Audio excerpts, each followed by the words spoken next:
भाई ऐसा है, बीजेपी कह रही है, बीजेपी अपने आप को दुनिया की सबसे बड़ी पार्टी कहती है और कांग्रेस इस देश की सबसे पुरानी पार्टी है।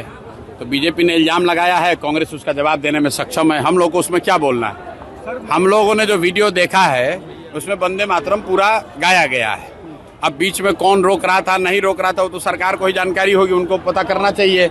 अगर सही में कांग्रेस के लोगों ने गलती की है तो अब तो बजाबता उस पर सरकार ने कानून बना दिया है, अगर आप अपमान कीजिएगा तो आप पर केस हो जाएगा।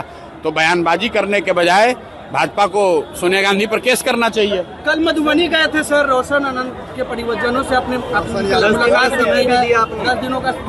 रोशन आनंद जो मधुबनी में, रोशन यादव जो है, रोशन यादव वहाँ बिलाट गांव के अरेर थाना का एक लड़का है जिसको 27 मई को पुलिस ने अपेरेंटली गलत तरीके से अरेस्ट कर लिया था और थाने में उसको टॉर्चर किया गया और बाद में 4 दिन के बाद जब लोगों को पता चला तो फिर उसको छोड़ा गया, फिर पुनः गिरफ्तार किया गया और अभी कारा में उसकी मृत्यु हुई है।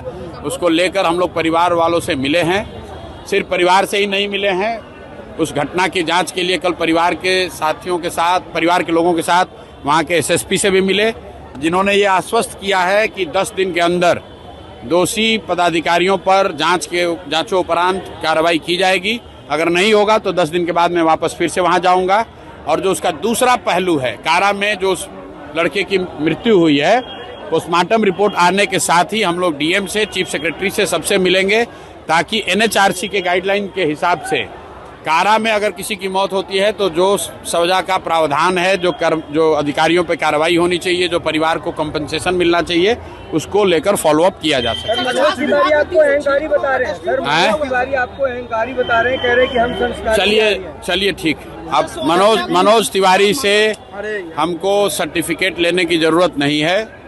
मनोज तिवारी को मैं फिर से यही कहूँगा कि आप वस्तुतः गाना गाने वाले व्यक्ति हैं, गाना गाइए। भाजपा के सहयोग से अगर आप एमपी हैं तो जिस क्षेत्र में एमपी हैं वहां पर जाकर काम कीजिए। बिहार में आकर फालतू का राजनीति करने की कोशिश मत कीजिए। बिहार के लोगों ने आपको न स्वीकार किया है न आगे कभी करेंगे। गिरिराज सिंह आपको कह रहे एस्ट्रोलॉजर है क्या, जो हमें समझाएंगे बुझाएंगे? गिरिराज सिंह जी पर भी जो हमने कहना था कह दिया। अब गिरिराज सिंह जी अगर कुछ कहेंगे तो उसका जवाब दिया जाएगा।